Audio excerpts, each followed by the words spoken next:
ឆាយតែស្ដាយ កូនរួងឯកាមេដាបៃតា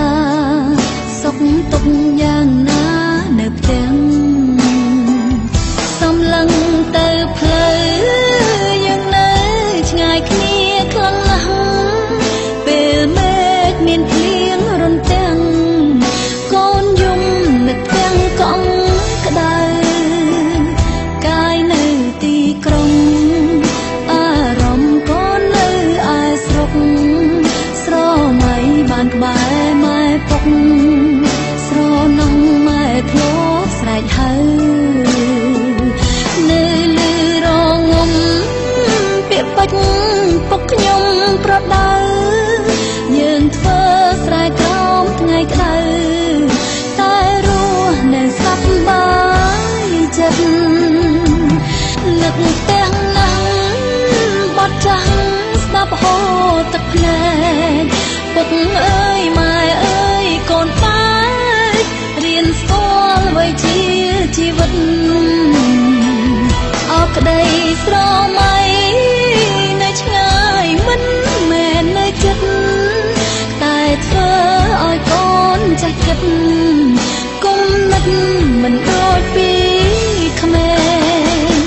ទួងរួងនៅឆ្ងាយចិត្តកាយកូននៅដដែលទោះគ្មានអ្នកណាមើលថែក៏កូនអាចថែខ្លួនឯងពុកម៉ែកុំព្រួ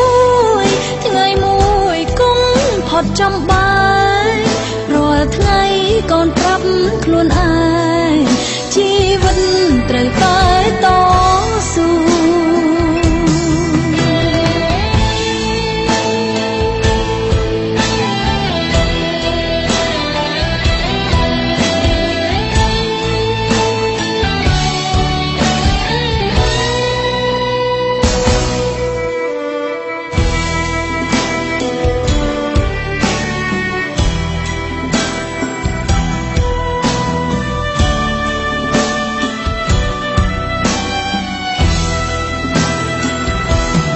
នឹកទាំងណាស់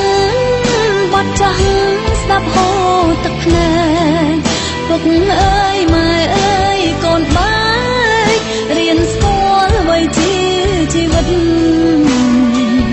អរក្តីស្រមៃនៅឆ្ងាយមិនមែននៅចិត្តតែធ្វើឲ្យកូនចេះគិតគុំនឹកមិនដូចពីក្មេងទួងរួងនៅឆ្ងា